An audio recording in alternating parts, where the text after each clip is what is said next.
In this video, I'm going to be showing you how to play PSP games on PC using the PPSSPP Emulator. The first thing that you want to do is to get your PSP games ready. You can extract the PSP games from the original UMD of PSP games which you already own, or you can find downloads for PSP ROMs online, but I'm not going to be showing you how to do that in this video. Once you get your PSP ROM files ready, they might come in a compressed format such as .zip or .rar. So before you continue, you want to make sure that you extract these files, and you do that by right-clicking on one of the files and then selecting Extract All, and then select Extract.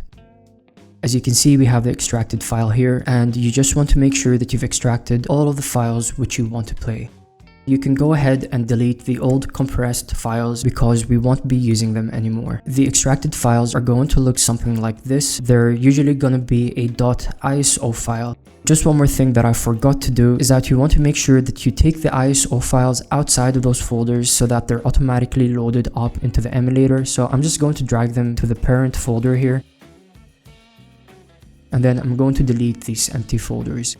And then you're ready to go to the next step. Next, we're going to be downloading the PPSSPP Emulator. This is by far one of the best emulators to play PSP games on PC. And to download the emulator, you just want to go to this website, which is PPSSPP.org. I'll be leaving a link to this website in the description. And once you're here, you want to go ahead and click on download. On this download page, they're going to ask you to choose the platform. So as you can see, we have Android, iOS, Windows, Mac, Linux, and VR. As I'm doing this tutorial on a Windows PC, I'm going to select the Windows option. And over here you can see that there is PPSSP Gold as well as the normal installer. Now, no matter which option you choose, there's not going to be a difference in the actual emulator, but if you want to support the developers and you can afford it, then you can choose to buy PPSSPP Gold. But for this video, I'm just going to select the free installer. As you can see, the setup file for the emulator is going to download, and you just want to move the emulator to your desktop.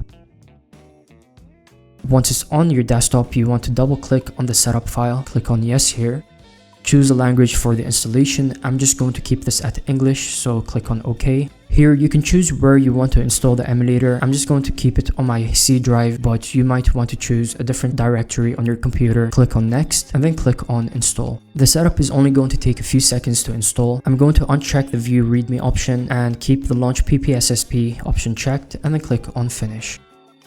The PPSSPP emulator is going to automatically launch, and the home screen is going to show the games screen. At the moment, we don't have any games loaded into the emulator, and that's because it's searching for the games in the wrong directory. To change the directory, you want to click on browse and then go to the directory where you stored your PSP games. In the first step, I created a folder on my desktop called PSP games where I kept all of the PSP ROMs. So find the directory where you stored your games in and then click on select folder. It's going to automatically load up the PSP games which it found in the directory. And the great thing about PPSSPP is that you don't need any BIOS file, and it also automatically adds cover images to each game. I'm just going to go full screen here. Now, the default format for your games is going to be a grid format, but you can also select a list format. Now, the next step before we can play is we want to change some of the settings of the emulator. You don't have to do this step, but I prefer to do it to get better in-game graphics. So to do that, you want to go over to the right menu and then click on settings. The first option which comes by default is going to be the graphics option, and I'm going to show you a couple of optional things that you can do here to get better gameplay. First, you want to click on backend, and if you have Vulkan here, then I recommend selecting that option, especially if you have a newer or a more powerful computer. I'm just going to keep this at the default. Next, under rendering resolution, you can select the resolution of your monitor. Your monitor will most likely be 1080p, or you might have a 4K monitor. However, bear in mind that the higher resolution that you go, the more likely that you are going to get some lag in the game. I'm going to keep this at the default option as well. Next, you want to select the full screen option, and that will make the games automatically launch in full screen. You also want to check the box which says VSync.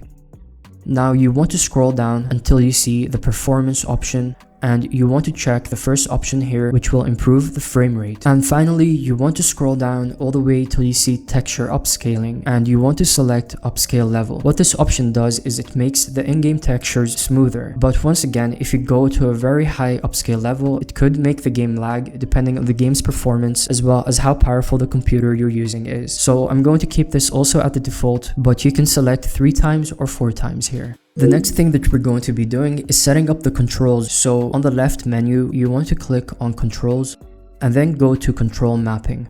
If you have a controller, you want to make sure that you connect it to your computer, and this is the screen that you're going to be using to map out your controls. Now the PPSSPP Emulator already has most of the controls already mapped out automatically depending on the type of controller that you're using. It also has the PSP buttons mapped out to your keyboard. For example, D-pad up is equivalent to keyboard up, and circle is mapped out to clicking on X on your keyboard. So if you're using your keyboard to play, you just want to go through this list and make sure that you memorize the controls so that you know how to play in game. If you want to manually map out each option, then you can click on clear all, and then by clicking on this empty option, you can choose a button on your controller or your keyboard. For example, if I click on W here, then clicking on W is going to be mapped out to clicking on up on the D-pad. And you can do that for all of the options. I'm just going to click on restore defaults here. And once you've mapped out all of your buttons, you can click on back and then back again. And now there's nothing left to do except to launch your PSP game, and to do that you just want to double click on a PSP game, and as you can see it automatically launches in full screen.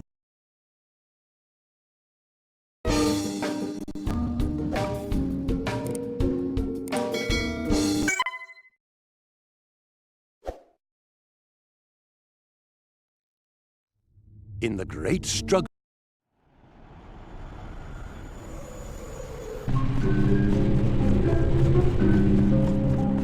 Job is at the West Side Hotel. Daxter, that gold gem is dropped by all of these new nasty bugs. Collect as many of these as you can. If you want to save your game, all you have to do is click F2 on your keyboard. And if you click on escape, then you're going to see that the game has been saved in this slot. And if you click on load state, then the game is automatically going to load from the place where you saved it. So guys, that's it for this video. I hope that you found it helpful. If you did, don't forget to give the video a thumbs up, and don't forget to subscribe as well for more content like this. If you have any questions, please leave them down in the comments and I'll try my best to get back to you, and I'll see you guys next time.